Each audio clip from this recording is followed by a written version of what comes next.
Today in the crypto space, we see the market kind of going sideways. Bitcoin at about $66,400. Ethereum down approximately 4%.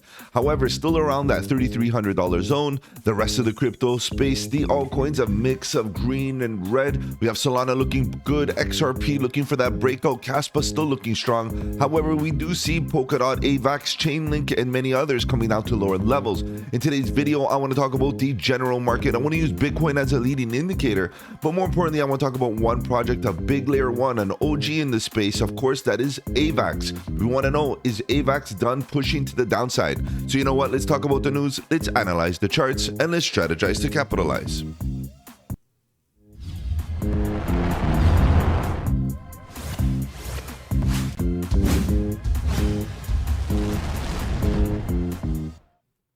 Welcome to the channel. My name is Mike, and let's get right into it, guys. If you're new to the channel, welcome. On the channel, we talk about cryptocurrency, Bitcoin, Ethereum, and all the altcoins, looking for opportunities. Whether we go up or down, bearish or bullish, it doesn't matter. All we want to do is stay one step ahead of the market so that we can capitalize on any of the volatility. And if you appreciate the strategy, subscribe to the channel, click the bell so you don't miss out on any of my future videos, including the live streams at 7:30 Eastern, where we talk about crypto news and price action. Guys, if you have any projects you want me to cover here on the channel, feel free to let me know in the comment section below. You can hit me up on the socials. The links are in the description. Better yet, guys, join the Discord. The Discord is where it's at. Lots of good alpha, trade setups, fundamentals, and learning material. The best part is it's absolutely free. All right, guys, let's begin. Let's take a look at the general market first. We can see that the market cap is kind of going sideways still doing its thing. I know it's down approximately 1.3%, but still right around that $2.5 trillion market cap. While we see the trading volume go sideways,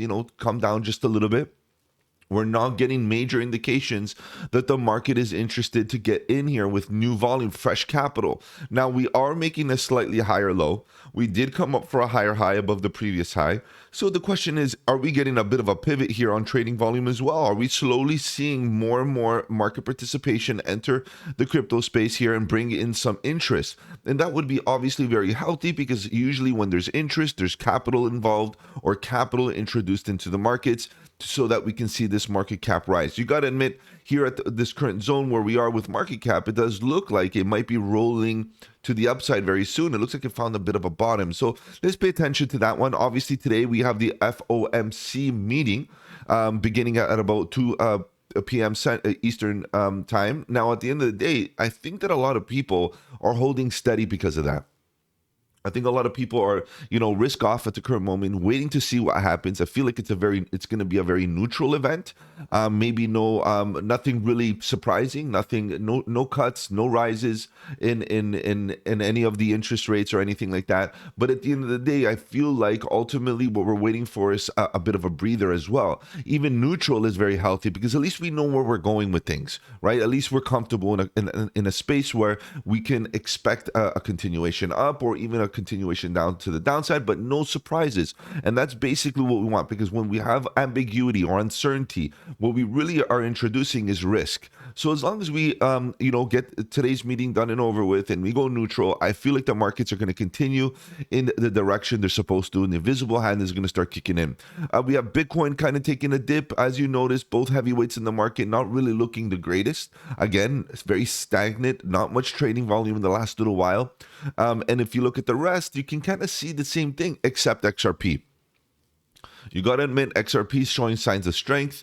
XRP is waking up. It's at about 4.2%. I feel like any day now, I need to give you guys an updated video on XRP. It's giving me proof of life. It's giving me a sense that it could be looking for the breakout. I'm just waiting for it to give me critical indications of a major move. As of now, it hasn't really done anything major. We should be celebrating, of course. We should be. But we have to understand that the major resistance, when we start breaking above it, that's when we're really going to have to celebrate. And at the current moment, it's still great. It's still great. Congrats to all the XRP holders that have been holding all this time and saw it move up this last little while. So pretty good there.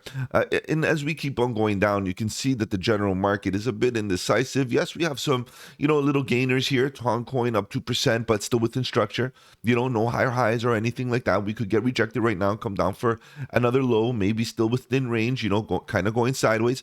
And as we continue going down through this market, you can see that the general general market overall is slumpy, guys. We can see kind of roll over a little bit. Some of them are even making lower lows, like Polkadot, Near Protocol, even Avalanche, the project that I want to talk about today, give it a bit of a focus. You can see that, it's making a slightly lower low, and obviously that is not a good look. However, when we get into these very oversold states, and I'm questioning whether it is oversold, and if we are getting some sort of signs of divergence, if are we close to horizontal levels of support, then obviously the risk starts to diminish. But at this current moment, we have to understand that the trend is your friend, and if we're making lower lows and lower highs, the trend is our friend, meaning that we're coming down to lower levels. But I am convinced that the market in general is trying to show us a pivot here, trying to show us that eventually we will roll back upwards and we'll start to basically start redirecting the bearishness to bullishness and get that bottom. Look at Caspa, still looking strong, guys. What can we say? It's up 5.3% for the day,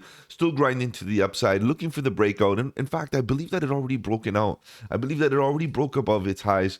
And obviously, we'll take a look at Caspa tonight, 7:30 Eastern. Join me live. We'll talk about that. In fact, I plan on pushing my live streams to about 8 p.m. Let me know if you think that is a better idea, guys. Obviously 8 p.m. 7:30 doesn't really make a difference, but it does make a big difference for myself.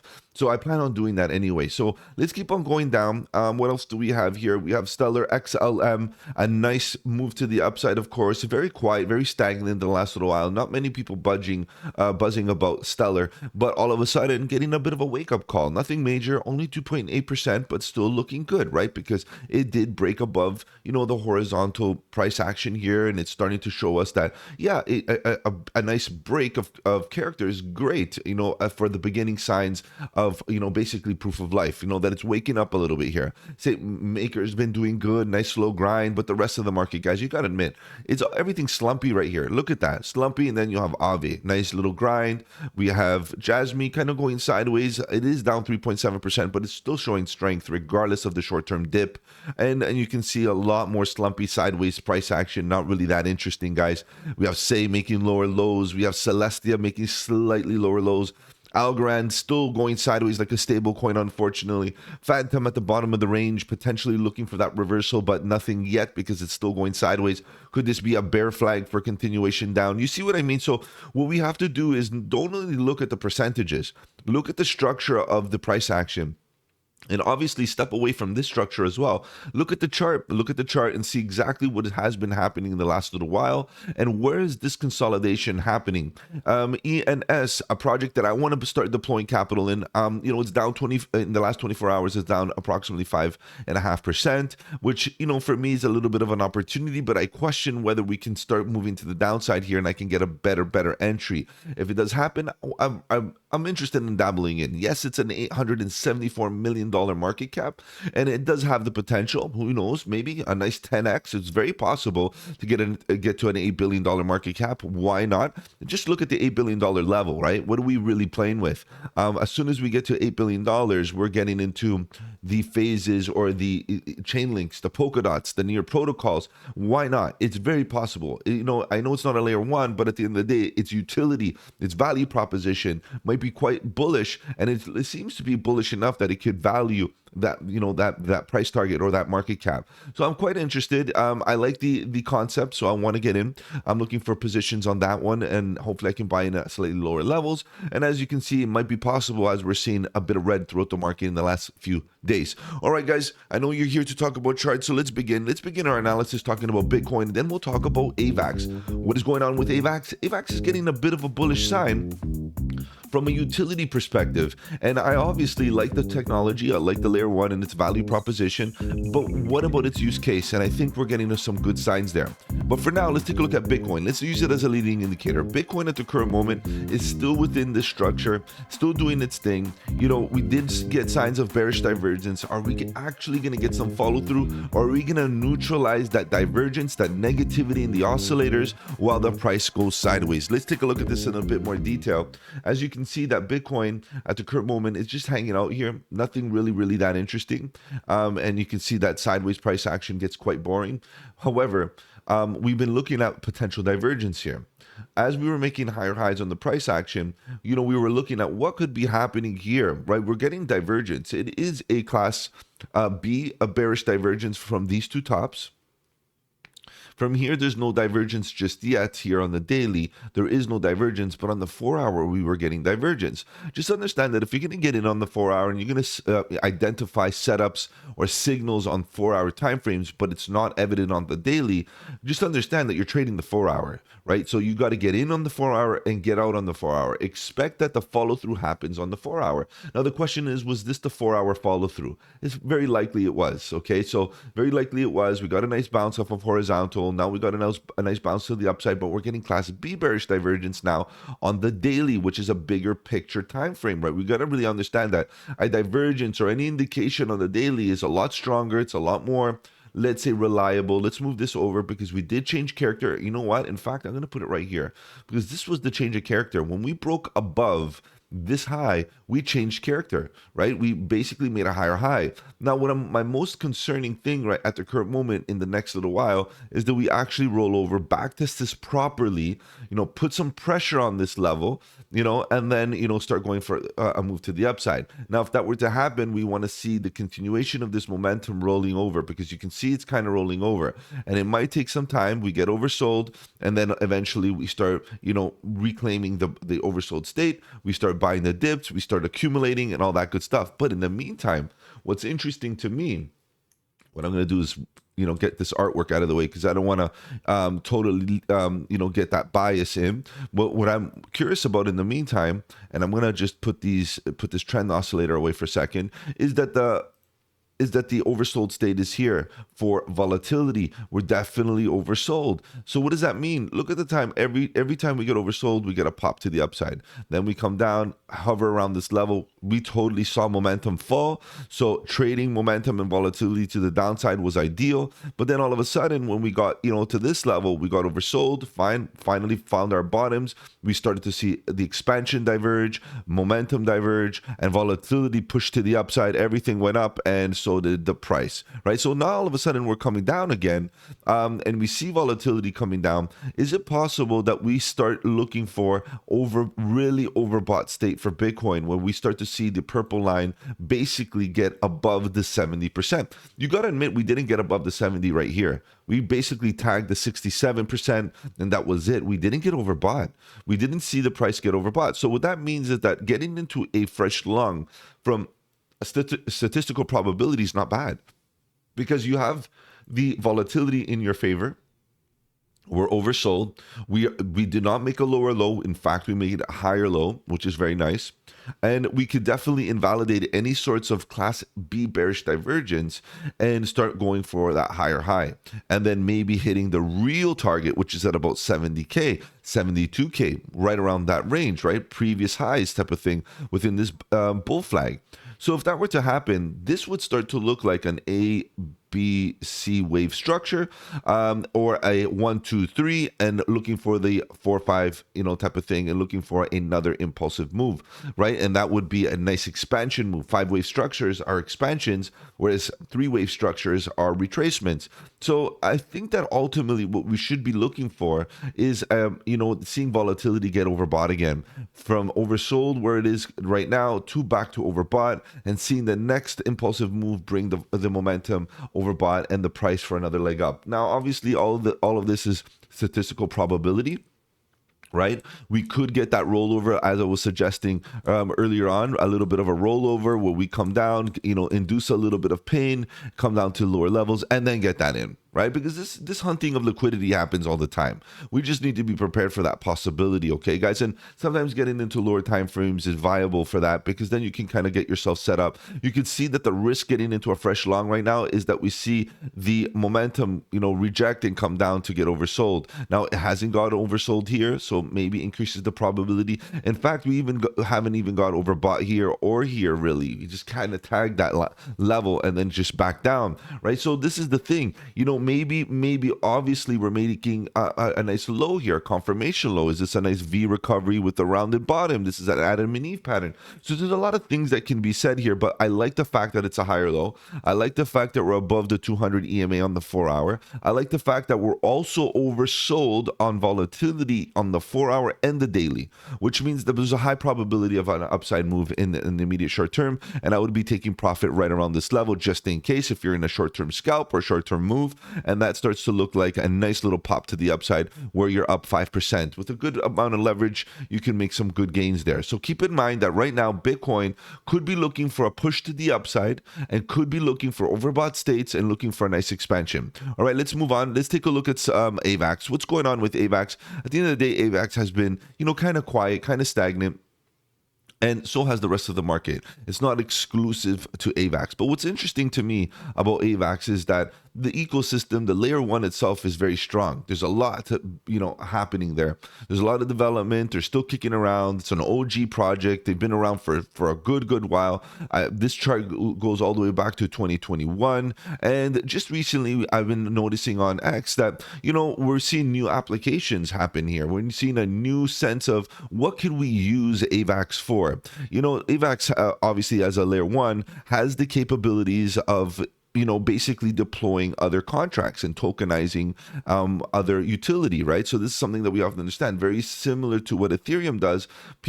Individuals can deploy their own projects on layer ones, and AVAX is one of them. So AVAX just announced California DMV is launching its own chain. So they're able to use its own blockchain on Avalanche, using it as a layer one, and has already digitized 42 million car titles on chain. I think that's a really good use case or an example of how now we're going to start to see the OG layer ones that have established themselves, that have secure technology, that the technology has been stable, that we're going to see start to see true utility. And not just from, the retail market, from institution. We're going to see them from government agencies and things like that, just for record keeping. Now, it could be a good thing. It could be a good use case and a good example of how data can be secured on the network. And I think that we might see a little bit more of this because of the words real world use case. This real world aspect, I think, is going to be really bullish leading into the bull run. The real world asset narrative is going to be really interesting because really what's really happening here with the DMV, the car titles, is basically the tokenization of the real world asset.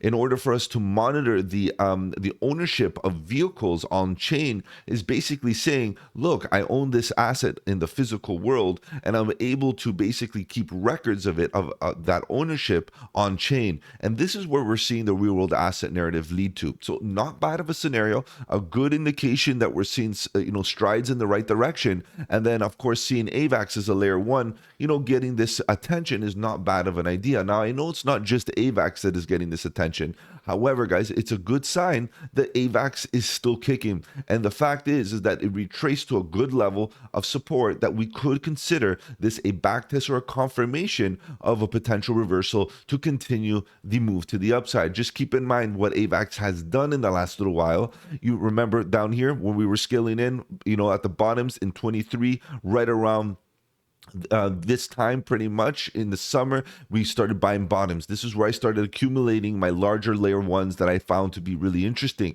And all of a sudden, we got a huge pop to the upside. We got to some good TP zones, one here, and obviously one here. This is where I started scaling off a little bit of my capital and then coming down. And now we're in a zone where maybe we should be scaling back in. And we're starting to think that because really it's about the liquidity. If you notice, this was the volume gap that, was very clear. And obviously, as we consolidated right into the zone and even consolidated right into here, we're filling up the emptiness. This used to be a lot more concave. This used to be a lot weaker, not as much market participation, not as much volume. And then what that means is that if we get the price going into that level, if we see consolidations, we fill it up and it's no longer a weak spot. So I find that to be quite interesting. Okay, so it's something to keep in mind. But the majority of the liquidity that needs to be hunted, or if it was going to be hunted, would be down at this level, guys. This is where the early individuals scaled in, such as myself. Okay, this is where you want it to be a part of the accumulation phase. Now, if it does come down there, the question is how many people are going to capitulate? How many people are going to sell at a loss? How many people put themselves in break even? How many people have those weak hands to get rid of their positions, right? So this is the question. Now, let's look at this in a little bit more detail, because we identified that this horizontal is super, super important, because below it, we have volume that we got to deal with. Now, doesn't show it here because I'm excluding this price action from the volume profile, but as soon as I include it, you can see point of control, thicker volume, lots of market participation, and because of this consolidation here, we're kind of filling it up, and you can see that we got a bit of volume down here, and it's kind of growing little by little and picking up pace, right? So even this volume gap is no longer valid. Look at all the volume that we got into this level that filled up the volume gap. So you guys know what I'm going to do. I'm going to edit this. I'm going to take the volume gap out because it's no longer valid. We might as well make it true to what's really going on right now. No more volume gap right into here. This is no longer a weak spot. If anything, it is a level of interest because of this tops and all of this and all of that, but it's no longer a weak spot. So what I'm going to do is I'm going to leave the yellow lines in for now, and we'll kind of, update that as we go. Now, what's more important to me is the fact that we got this level right here. We got these highs, this high, a couple little touches here and there, and this consolidation and the beginning of the majority of the volume right into this level. So this is where the majority of the liquidity needs to be hunted if it is going to be hunted. So if we come down, the question is, how low do we go and how many people can we get wrecked before we start reversing to the upside? How many sellers are there going to be, right? That's the question. Are we going to see strength in the bulls and basically seeing the sell pressure diminish once we get to this level? Now, it doesn't even have to be honest. People could be front running right now and just basically getting in on the fact is that we retraced decently, right? We retraced. It does look like we're pretty much at a golden pocket 618. If we do a Fibonacci real quick, just to get an idea, big picture, swing low to swing high, golden pocket, pretty much. That's where we're kind of battling. We barely got to the 786. Let's see, 786 is all the way down here. So we barely got to where we, a 786 retrace. We're battling out the golden pocket. So it's not bad of a retracement. It's a decent retracement in the sense that, golden pockets from a statistical probability that tend to get reversals. So it's not a bad idea. And I do see the fact that we're getting a bit of confluence based on this thick yellow line. Again, the thick yellow line comes in and shows us that that's the horizontal support. Now, again, are we getting signs of reversal? We're not getting a change of character where we're getting higher highs or higher lows. We're not getting that. We're still making lower lows and lower highs on this dip. The thing is that we already got, a couple waves to the downside. The question is, are we done? Are we done this impulsive move? All right, are we done this move to the downside where we can start seeing that reversal? Let's take a look at the oscillators here for a second before we kind of conclude our setups and our probabilities. We can see that momentum here on the daily is still kind of in the chop zone. We haven't gotten overbought for a good while, right? You can see the purple line not breaking above the 70% mark for a couple of touches. All of this very bearish, leaning to the bearish side, right? We've gotten oversold many times, but all of a sudden we're showing a bit of strength here. We made a higher high on the momentum. Now we're coming down for a bit of a dip. Now the question is, are we finally get another impulsive move? You can see that volatility is already oversold and it didn't make a lower low finally. So every time volatility came down, technically we've been pushing down. Now we came down with the volatility, which is the orange line, and we didn't make a lower low. So it's starting to look like maybe we're looking for that, that pivot here where it's due, which is at this horizontal. So not bad. Obviously, I would love to see bullish divergence. Do I see any divergence happening in here? And any of this, the lower lows on the price action, pretty much lower lows on the momentum. I don't see any signs of divergence just yet here. Okay, we got a little bit of divergence right into here, but guess what? We got the follow through already. Right, we got the follow through. So we want is big picture divergences with big bottoms because we want big picture swings. We want to do this on the daily, not the lower time frames. So there's no divergence just yet. So my question is, could we come down and create another little structure or continue this structure, sweep the bottoms, swing failure pattern, get back into structure and make an inverse head and shoulders and get that bullish divergence right here into this level? So what I'm trying to say is, could we get something like this? Right, where we use this as support, and maybe even get this right shoulder down a little bit lower and use that as support once again. Swing failure, get support. You get what I mean? Even dip a little bit lower, below the horizontal to hunt some of that liquidity, because the market wants to, induce a bit of pain into the market before it gets its reversal. So this is something that we got to consider. And if that were to happen, where we do come down a little bit lower, we could see the volatility hang down here, similar to what happened in the past. Can hang down a little bit lower, and then finally get this to the upside. And finally get this momentum to overbought state where, technically what we're doing is you're making a higher high in comparison to this high, come down for a higher low and go for another impulsive move up. It's not bad of a scenario, both big picture, meaning long-term and medium term. In the short term, guys, this could definitely come down and we need to be able to prepare for that psychologically and prepare your portfolio economically for that possibility. So risk needs to basically include the fact that that is very possible. All right, so let's come up with set up here. Based on what we've analyzed, based on all the probability and the setup needs to consider these probabilities, I would say that if you're going to get in at the current moment, your risk to reward ratio is okay. Now, again, we're down to the golden pocket. Horizontal support is right there, and that should be your invalidation for your thesis.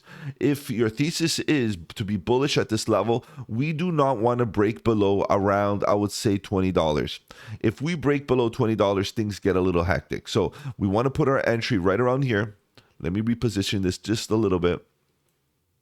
And we want to put our entry right around there because ultimately it allows us to invalidate ourselves once we start breaking below horizontal support. We don't want to hold below there. We want to see what happens at this level. And once we get another structure down here, we're fine. So let's put our stop loss right around this level, right? We want to be a little bit more flat. We want to be a bit flexible. So about $20 more or less. You can see there's some bottoms here that could act as support. So more or less, I'm not going to be that accurate. And then now you start looking at, my resistance, the actual resistance. Reality is like right around here. It's, we could get a strong resistance based on this volume, but there's a lot of volume to hunt there. So you can see the risk to reward ratio is not healthy. It's pretty much 1-to-1. It's a 50-50 shot when you start looking at where the resistance is. However, guys, if you start getting big picture, if you start thinking bull run strategy, you have to reduce your position size or take less risk, meaning don't get into major leverage positions. What you have to do is be able to DCA in this area, and if it does come down, you drag your average cost down by buying a little bit more and DCAing, spread your buys over 3 or 4 buy orders, and then start increasing the possibility of at least getting through this volume gap and touching the previous highs. Then we're talking about a big picture bull run strategy, maybe even on spot, no leverage positions, where you're willing to take a bit of a hit in the short term and see the price fall a little bit, coming down to about 17% and accumulating within that red phase, because your portfolio will be red temporarily until we finally get the overall pivot within this area. And the only reason why I'm saying this is because you might feel a little bit of, fear of missing out, FOMO, and you might want a bit of skin in the game here on AVAX. But from a statistical probability, it does look like we could come down for another little low and get down to this level. However, what about if it doesn't? Nobody knows if it is or it isn't. So having some skin in the game is not a bad idea.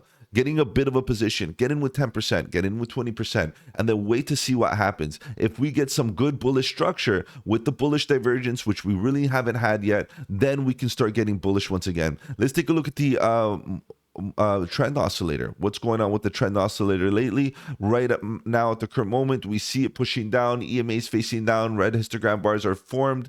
Are we done pushing to the downside? It doesn't look like it. So you can see that ultimately we are getting a bearish response, and it could be that we do come down for a little bit of a max pain scenario to hunt some liquidity before we start reversing. So skin in the game, not a bad idea. 10 to 20%, deploy a little bit of capital, and then we can put a stop loss right underneath this thick yellow line. And if we enter the zone where we start hunting liquidity and we do not get a reversal, things are not looking good, guys. The bears are in control. They're going to be squeezing all these individuals out of the market and getting that liquidity basically hunted. Guys, if I've offered you any value in this video, do the channel a massive favor, slap the like button. I'm going to be live tonight at 7:30 Eastern talking about crypto news and price action. Take care, guys. Have a good one, and don't forget, buy the dip.